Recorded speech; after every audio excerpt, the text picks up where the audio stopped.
Book of Heaven, Volume 20, Part 2.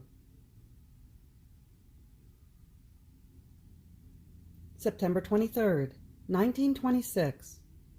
How the one who must do universal goods must make up for all. The three planes of the will of God. I was fusing all of myself in the holy divine volition, with the piercing in my soul of not having seen my sweet Jesus, while trying to do my acts in his will, since I did not feel him together with me. Oh, how I felt a piece of myself being torn away. So I felt my little and poor existence being torn to shreds without Jesus, and I prayed that he would have pity on me and come back quickly to my poor soul. And then, after much struggling, he came back, but so very afflicted because of the human perfidy. It seemed that nations upon nations were brawling among themselves, to the point of preparing deposits of weapons in order to fight against one another, preparing unexpected things to make battles arise. What madness! What human blindness! It seems that they no longer have sight to see good, order, harmony, but they have sight only to see evil. And this blindness makes them go off their heads, and so they do crazy things. So in seeing him so afflicted because of this, I said to him, "My love, leave this sadness. You shall give them light, and they shall not do it. And if my pains are needed, I am ready, as long as they all remain in peace." And Jesus, with dignity and severity, told me, "My daughter, I keep you for myself, to form in you my kingdom of the supreme Fiat, not for them. I have made you suffer even too much to spare the world, but because of their perfidy, they do not deserve that I keep making you suffer for their sake." And while he was saying this, it seemed that he was holding an iron stick in his hands, in the act of casting it over the creatures. I was frightened, and I wanted to relieve Jesus from his affliction. So I said to him, "Jesus, my life, for now let us occupy ourselves with the kingdom of your will, so that you may be relieved. I know that giving you feel to let you speak about it is your joy, your feast.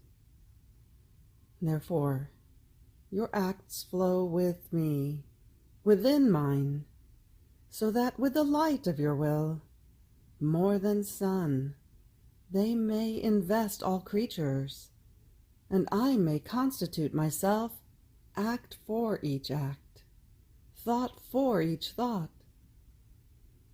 I shall enclose everything. I shall take all of their acts as though in my power, in order to do everything that they do not do for you. And in this way you shall find everything in me, and your affliction shall depart from your heart." And Jesus, condescending to my yearnings, went around together with me, and then told me, "My daughter, what power my will contains! It penetrates everywhere as light. It expands. It gives itself to each act. It multiplies itself to infinity. But while it does so many things and multiplies in each thing, it remains always one, as it is, keeping all of its acts without dispersing even one of them. See, my daughter, the first plane done in my will, in the name of and for all creatures, was done by the Sovereign Queen, and she obtained for all creatures the highest good of making the longed-for Redeemer descend upon earth. the one who acts for all, in the name of all, and makes up for all, earns universal goods that can serve all. The second plane done in my supreme will was done by my humanity. I embraced everyone and everything as if all were one. I satisfied for all. I left not even one active creature without constituting my act in it, so that the glory, the love, the adoration to my celestial Father might be complete for each active creature. And this impetrated the fruit of my coming upon earth. It earns salvation and sanctity for all. And if many do not take it, it is their fault, not the fault of the giver. Therefore my life impetrated universal goods for all. I opened the gates of heaven for all. The third plane in my will shall be done by you, and this is why, in everything you do, I make you act for all, embrace all, make up in the name of each of their acts. Your plane must be equal to mine. It must be unified to that of the celestial Empress. And this shall serve to impetrate the kingdom of the supreme Fiat.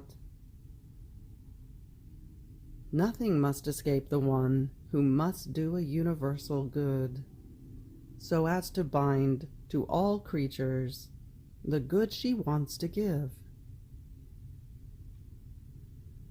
In order to make up for all, the acts done in my will form double chains, but chains of light that are the strongest, the longest, not subject to breaking. No one can have the ability to break a chain of light. It is more than solar ray that no one can shatter, and even less bar its way to whatever place the length and width of the ray wants to reach.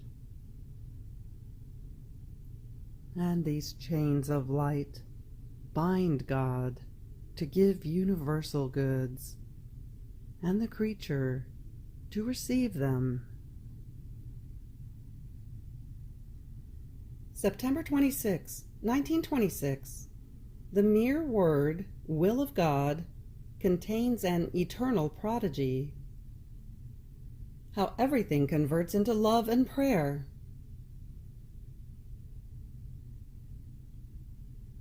I was feeling all immersed in the supreme volition, and my poor mind was thinking about the many admirable effects it produces.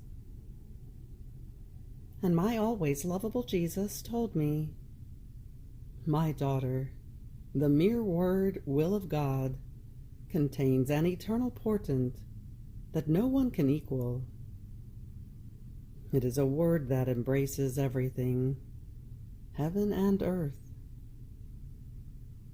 This Fiat contains the creative font, and there is nothing good that cannot come from it.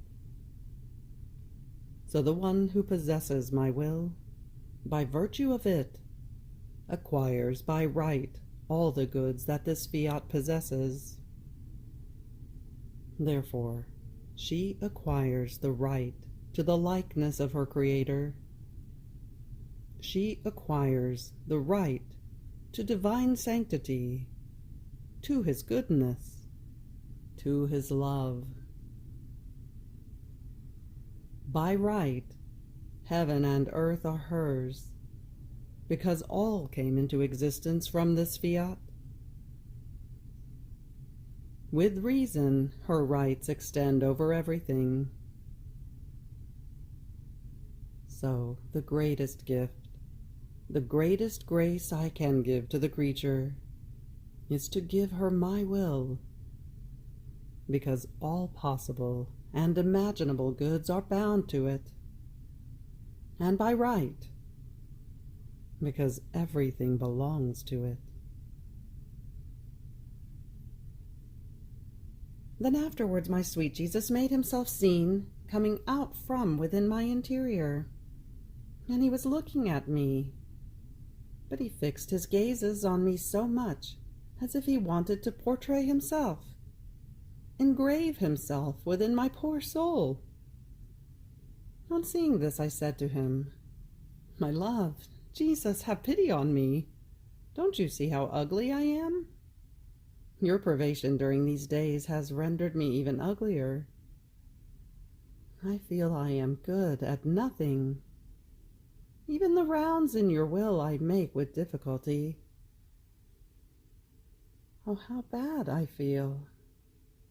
Your privation is like a consuming fire for me, that burning everything in me takes away from me the life of doing good.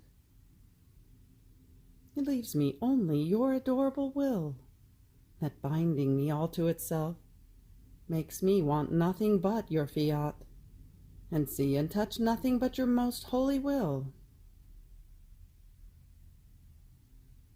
And Jesus, resuming his speaking, added, "My daughter, wherever my will is present, everything is sanctity, everything is love, everything is prayer.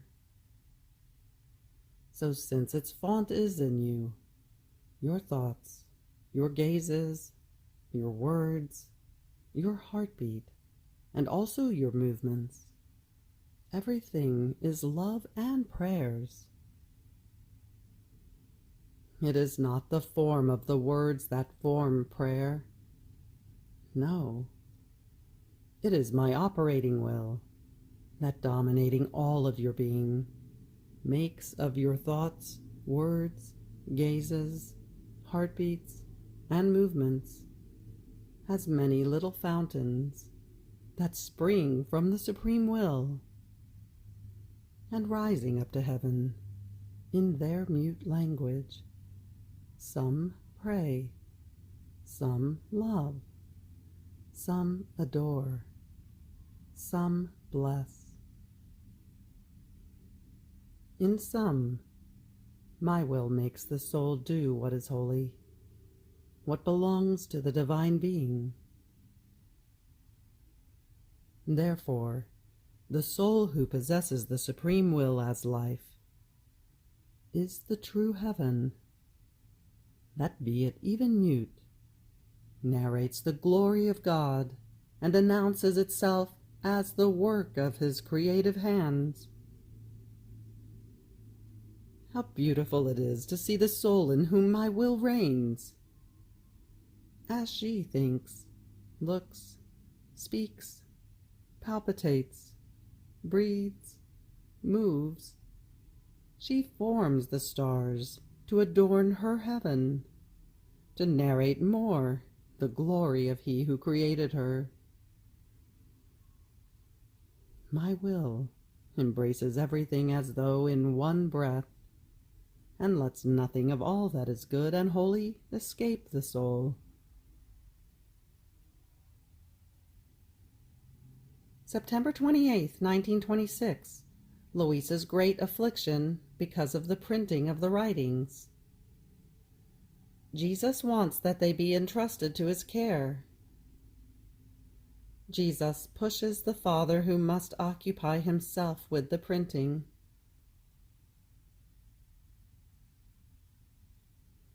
I was feeling oppressed and as though crushed under the weight of a profound humiliation, because I had been told that not only what regards the will of God must be printed, but also what regards all the other things that my lovable Jesus has told me. My pain was such as to take away from me even the words, to be able to say something, so that they would not do it. Nor was I able to pray my beloved Jesus that he would not allow it. Everything was silence, inside and outside of me. Then my lovable Jesus, moving in my interior, clasped me to himself to infuse in me courage and strength. and he told me, "My daughter, I do not want you to look at what you have written as your own, but to look at it as mine, and as something that does not belong to you. You must not enter into it at all. I shall take care of everything. Therefore, I want you to entrust it to my care, and as you write, I want you to give it to me as gift, that I may be free to do whatever I want, and you may be left only with what you need in order to live in my will. I have given you as many precious gifts, for as many knowledges as I have manifested to you. And you want to give me no gift? And I, my Jesus, forgive me. I myself would not want to feel what I feel. Thinking that what has passed between me and you must be known to others makes me restless and gives me such pain that I myself cannot explain. Therefore give me strength. In you I abandon myself, and I give everything to you." And Jesus added, "Good, my daughter. It is my glory, the triumph of my will, that requires all this. But it wants, it demands that its first triumph be over you. Aren't you happy to become the victory, the triumph of this supreme will? Do you not want, then, to make any sacrifice, so that this supreme kingdom may be known and possessed by creatures? I too know that you suffer very much in seeing that after long years of secrecy between me and you, in which I have kept you hidden with so much jealousy, our secrets are now coming out. You feel your strong impressions. But when it is I who want it, you too must want it. Therefore let us be in agreement, and do not worry."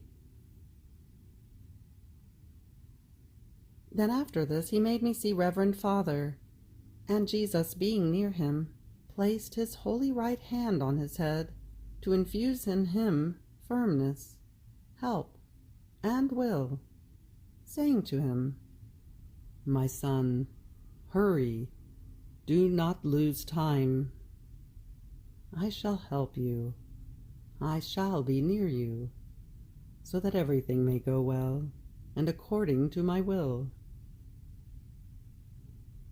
Just as I care that my will be known, and just as I have dictated the writings about the kingdom of the supreme Fiat with paternal goodness, so shall I help with the printing. I shall be in the midst of those who shall occupy themselves with it, so that everything may be regulated by me. Therefore hurry, hurry."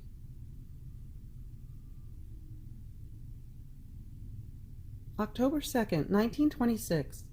How the generations are linked to one another, and therefore there are some that pray, some that receive, and some that possess. How Jesus gives according to our dispositions. His word is a new creation. How in heaven there are no secrets. I was feeling embittered to the summit because of the privation of my sweet Jesus. Oh, how bad I felt! I could not take any more. But when I reached as though the extremes of pain, he moved in my interior, and all afflicted told me, "My daughter, I am looking at how much I have to expand the boundaries of the kingdom of my will to give possession of it to creatures. I know that they are unable to grasp the endlessness that the kingdom of my will contains, because it is not given to them, as creatures, to cross and embrace a will that corresponds to a kingdom that has no boundaries. In fact, since they are created beings, they are always restricted and limited. But even though they are limited, I dispose more or less goods, and the extension of the expanses that they must possess, according to their dispositions. And so I am looking at posterity, at the dispositions that they shall have. And I am looking at those in the present to see the dispositions that they have, because those in the present must pray, impetrate, and prepare the kingdom of the supreme Fiat for posterity. And according to the dispositions of posterity, and to the interest of those present, so do I keep expanding the boundaries of my kingdom, because the generations are so linked to one another that it always happens this way. One prays, another prepares, another impetrates, another possesses. The same happened with my coming upon earth in order to form the redemption. It was not those who were present that prayed, sighed, and cried to obtain its goods. They are the ones who enjoy them and possess them, but those who lived before my coming. And according to the dispositions of those in the present, and the prayers and dispositions of those in the past, so did I expand the boundaries of the goods of redemption. In fact, only when a good can be useful for creatures, then do I give it. But if it brings them no utility, why give it? And this utility is taken by them if they have more dispositions.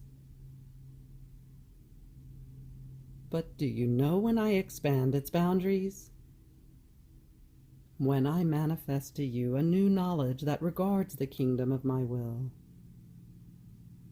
This is why, before manifesting it to you, I cast a glance over all to see their dispositions, whether it shall be useful for them, or it shall be for them as if it had not been spoken.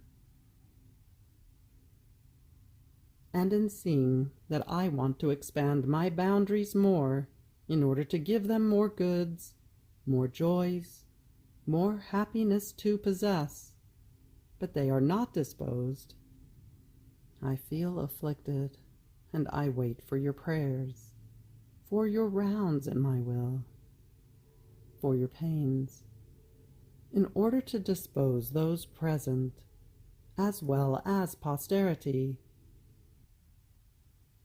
And then I return to the new surprises of my manifestations about my will. This is why I am afflicted when I do not speak to you. My word is the greatest gift.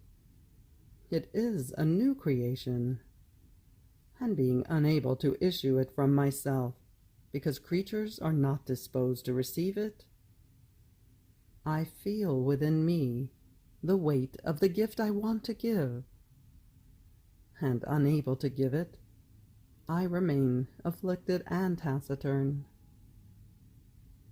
And my affliction grows even more in seeing you afflicted because of me. If you knew how I feel your sadness, how it all pours into my heart. My will brings it deep into my inmost heart, because I do not have two wills, but one. And since it reigns in you, as a consequence, it brings your afflictions deep inside of me. Therefore, pray, and let your flight be continuous in the supreme Fiat, that you may impetrate that creatures would dispose themselves, and I may return to speak once again. Having said this, he kept silent, and I remained more afflicted than before. I felt all the weight that Jesus felt, because of the lack of dispositions of creatures, I felt as if Jesus would no longer speak to me for now. But Jesus, wanting to cheer me from my affliction, and also cheer himself, told me, "My daughter, courage. Do you think that everything that passed between me and you shall be known? No, my daughter. I shall make known that which is necessary, that which regards the kingdom of the supreme Fiat. Or rather, I shall be even more generous, compared to what creatures shall take of this kingdom of mine, to give them free field in order to advance more and more, so as to let them expand their possession in the supreme Fiat, that they may never say, 'Enough, we have no place else to reach.' No, no, I shall use such abundance that man shall always have something to take and to extend his journey. But in spite of such abundance, not everyone shall know our secrets, just as not everyone knows what passed between me and my mamma in order to form the kingdom of redemption, the surprising graces, the innumerable favors. They shall know them in heaven, where there are no secrets, while on earth they have known only that which I gave in superabundance for their good. So I shall do with you. If I looked, it was for those who want to come to live in the kingdom of my will. But for you, for the little daughter of my will, for the one who has formed this kingdom together with me with so much sacrifice, shall my love ever be able to say enough, or deny my word to you, or not pour in you the continuous flow of my graces? No, I cannot, my little daughter. This is not in the nature of my heart, nor of my will, that contains a continued act, never interrupted, of giving, and giving always new surprises to the one who knows no other life but the life of my will. If you see me taciturn, it is not because of you, because between me and you there is no need of words in order to understand each other. To see each other is to understand each other. I pour all of myself in you, and you in me. And in pouring myself, I pour new graces in you, and you take them, because what is necessary for you, who must be the primary cause in order to form the kingdom of the eternal Fiat, shall not be necessary for those who only have to live in it. With you, it is not only about living in it, but about forming it. Therefore your Jesus must abound very much with you, to give you the raw materials for the formation of a kingdom so holy. This happens also in the low world. One who must form a kingdom has need of many means, of many raw materials, while one who must form only one city needs much less, and one who only moves to live in it, with very few means, can live in this city. The sacrifices that one who has to form a kingdom must make are not necessary for those who come to the decision of wanting to live in that kingdom.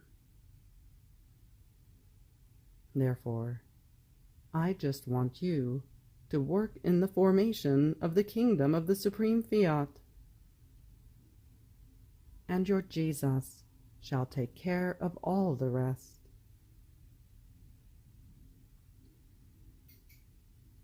You have reached the end of the Book of Heaven, Volume 20, Part 2. Fiat.